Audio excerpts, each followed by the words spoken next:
Morning, guys. Just down here. Yeah, I've had a haircut. I usually change it up every couple of weeks. Try and keep it fresh. Who knows what I'm going to look like next week, next month. No dramas. All right, so I haven't trained for a couple of days. I'm down here at the park, contemplating life, as we do. It's 4:15 in the morning. I wanted to get down here this morning and really try and give some content on some of my journey. We've got the grind this morning. It's a workout that you got to just get in and get it done. A lot of burpees, a lot of squats, a lot of push-ups, a lot of underslungs, and carrying heavy things for about half an hour. So we'll get into that later. But a moment of reflection. I can hear the birds in the background. I suppose one of the things that I miss the most about the military is waking up out bush in complete silence with just the animals, the dripping of the leaves, and once you're really in tune with the bush, how much you actually can hear and feel, and becoming one with your environment, which is we could talk about how that is with society, but the stars, I really, really miss looking up and seeing the stars. So this morning it's a clear sky. There's a bit of light. Obviously I'm under the light at the moment so I can get the video done. But with some birds chirping away and the stars out. It's one thing that I miss. When the hustle and bustle and lifting and carrying and doing all your drills out bush and everything else, getting ready for war, like train how you fight sort of thing. I miss the stars. Yeah, I really do. All right. That said, a bit about my journey. So I've been out of the military now for 6 years, and having to really think about my journey and my time in the military, and staying conscious in the modern day, and really trying to adapt and soften my tone with my family. I wouldn't say soften my body language, but my tone, and really being conscious on the language that I speak and how I speak it. It's its own journey, and it's tiring. Really trying to change emotionally to something that was, I wouldn't say beaten into you, but really, really driven into you, with discipline, ownership of task. It's you're in a small team. You got to represent, and you've got to be a part of that team. You can't just exist hoping that someone else will do it for you. Everyone's got their own roles. It's very regimented in that regard. I suppose the luxury I had being in the commandos was, we treated each other as professionals. We were treated as professionals, and as long as you got your job done, there was that little bit of flexibility in temperament, which I suppose has served me well coming back into society. I'd like to think of myself as a people person. Anyway, all right, so gunfighting sounds cool, and it is. It's pretty fucking cool if you're conditioned for it. That is, and it comes across like bullshit or this guy's mad. But once you're in it, and once you've lived it, and once you continue to live it, and it becomes your everyday, and it's an expectation to validate yourself, I suppose. When you're training at that level and you're working at a level, you want to validate yourself. Professional athletes want to validate themselves. They want to win that grand final.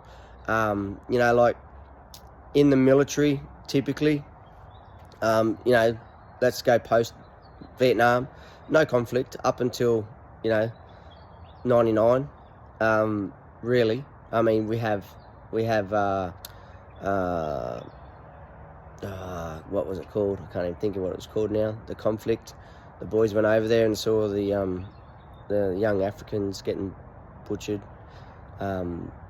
Anyway, I can't think of what it is at the moment, and it has left me. All right, cool. Yeah, you're training for it. You want to be in it, and you want to validate yourself. Typically, you train to play A grade, and then you never get to play A grade. So post-Vietnam, that's what it was like. You train to be that disciplined and regimented and getting everything done, but you never really get to put live rounds in there and go down on a two-way range. You know, I had that luxury very early on in my career to do so, and I like to think of it as stepping stones, really. My first deployment was East Timor in 2001, which was a peacekeeping mission, and thoroughly enjoyed that. Good bunch of lads, good crew, understanding the disciplines and the way military is run for a purpose. That was great, but no real threats for me and my guys. Just getting in and get it done. Someone's out having a walk, which is good to see. And then I did the invasion into Iraq in 2003. Again, I saw no combat in 2003, but the level and tempo was different. Some of the boys did see some combat when they went in and secured the Australian embassy. I just captured with the SAS the Al Asad Air Base. I held that until the Americans come in. That was cool. Leveled up, and that was as a qualified commando. So again, my first deployment as a qualified commando in 2003, but again, no combat. So I find just leveling, exposure, level, and that's sort of how I sort of try to manage my career. And my expectations, and then when I look at it and I do my reflection periods post event, it's like, okay, yeah, I learnt this and this was good, and as crass as it is, I sort of started doing the same thing in combat against individuals. You know, my first one, like I stated in my podcast, was like shooting kangaroos in a paddock, and I don't mean to be that crass. They were just in a big group. They were about to shoot at us, and they were in a huddle doing their orders, and all their weapons at the ready, and we just got the upper hand, and it was just like picking them off. So, you know, like as crass as that is, that's how they went down. And then after that, it was like, okay, well, what's it going to be like? Me looking through my sights with that person looking at me, knowing that I'm the one that pulled the trigger that ended their life, and then just leveling up, and it's like, oh, how close do I want to be? Do they want to see my face, and I see their face before I end them?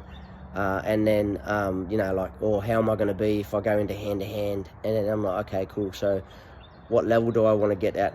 What's my limitation of mindset, of expectations of how I'm going to perform mentally if it gets down to drawing pistol, being that close, and then executing the task that way, and reducing someone, you know, like, and then, you know, what am I going to be like if I have to get my knife out? How am I going to handle myself there? You know, like, and you imagine how it's going to be. Okay, so you've seen it in the movies, you know, and then, yeah, it's just, anyway, that's how I wanted to test myself and go through the growth of, you know, doing the job, executing the task, and, you know, the ultimate is combat. You know, there is no other ultimate. It's you versus them, getting it done.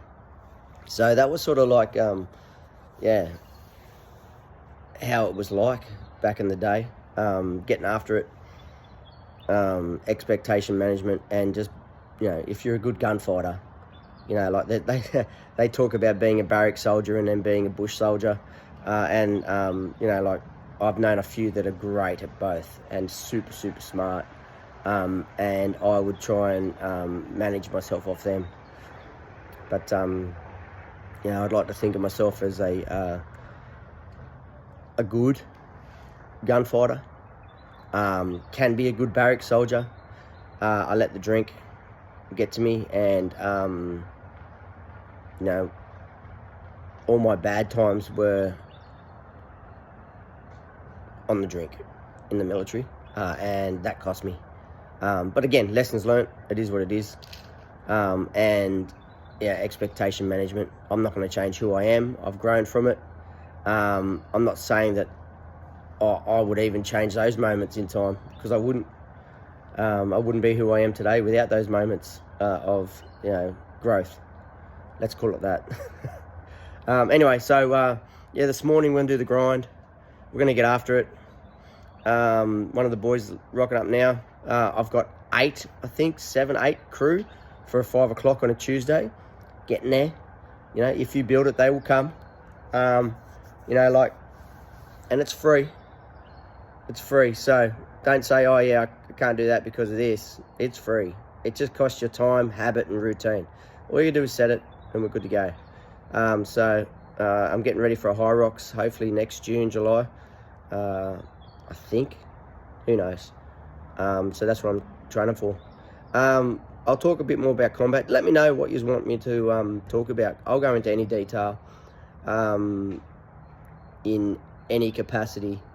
Obviously, I'll tactfully, in some way, talk about it. But this is unfiltered. I don't delete, edit. It is what it is. So, yeah, just let me know, and I'll get to you. All right, guys. Bye.